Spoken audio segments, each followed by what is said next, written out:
Waktunya Mama bercerita. Peri Puisi Libai. Libai adalah penyair kuno yang terkenal, memiliki julukan sebagai peri puisi. Rumah leluhur Libai adalah Longxi Chengji. Pada tahun 701 Masehi, dia lahir di sungai Suiye, sekarang adalah Rusia, di keluarga pedagang. Ketika dia usia 5 tahun bersama keluarganya pindah ke desa Qianglian, Kabupaten Jiangyu, Provinsi Sichuan. Karena ayah melakukan bisnis untuk mencari nafkah, jadi kehidupan keluarganya berkecukupan. Sejak berumur 5 tahun, Libai sudah mengikuti ayahnya belajar membaca. Dia adalah seorang anak yang pintar.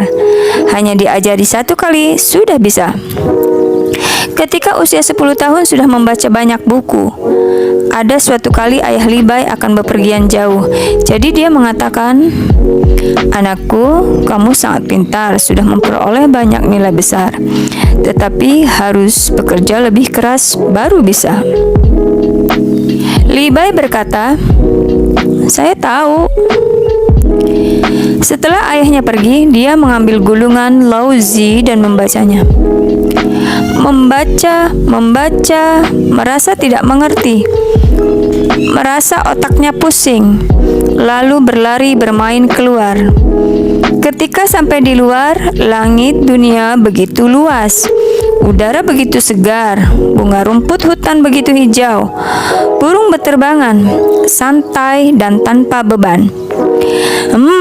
Begini dibandingkan dengan seharian berada di ruangan membaca, jauh lebih bahagia. Libai dan teman-temannya bermain bersama dan mulai melupakan perkataan ayahnya. Tentang hal membaca juga sudah hilang dari otaknya. Ketika ayahnya kembali mengirim Libai ke tempat belajar pribadi, Libai sangat tanggap dan cerdas. Guru yang mengajarkannya belajar, membacakan sekali langsung bisa mengingatnya dan juga tidak lupa. Dia dibandingkan dengan murid biasa, belajarnya lebih cepat, ditambah kemampuan dasarnya lebih baik dari yang lain, membuat nilainya menonjol. Tetapi pemikiran Libai fleksibel dan aktif, maka sering tidak bisa duduk berdiam diri. Pada suatu hari, guru memberikan pekerjaan rumah. Dia merasa tidak bisa mengerjakan, sangat menguras otak, lalu berpikir, lebih baik pulang untuk bermain, jauh lebih baik dibandingkan mengerjakan pelajaran ini yang membuat pusing. Maka dari itu dia mengamati. Ketika guru tidak memperhatikan, diam-diam berlari pulang. Dalam perjalanan pulang, dia melihat nenek dengan rambut abu-abu keputihan duduk di samping batu besar dekat nirwana. Tangannya memegang alu besi, menggunakannya untuk menggiling maju mundur, terus menerus. Libai merasa hal itu aneh, lalu sibuk berjalan ke depan untuk bertanya, "Nenek, kamu menggiling ini untuk apa?"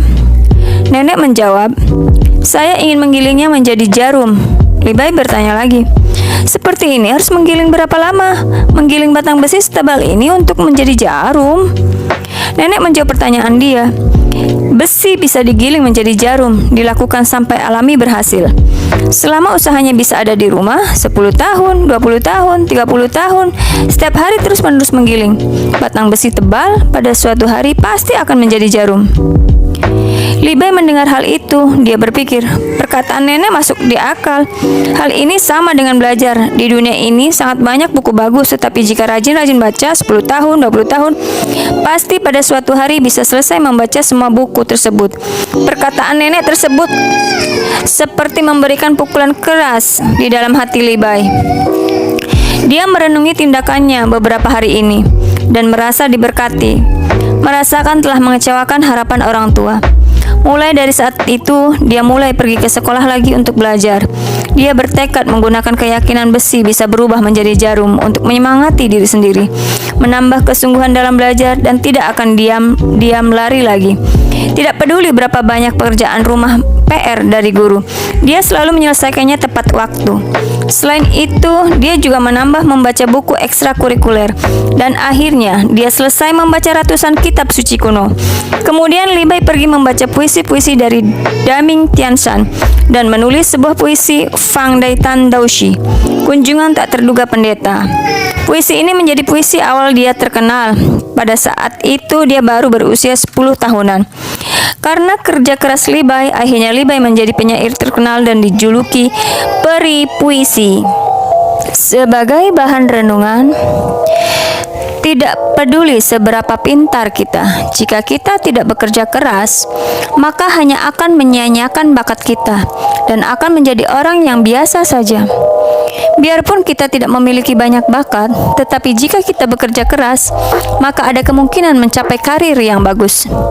Sangat penting bagi seseorang untuk bekerja keras. Kerja keras menuntut kita untuk dapat melawan dunia. Kita membutuhkan pengendalian diri dan tekad ketegasan. Hanya dengan begitu, kita akan bisa terus kuat.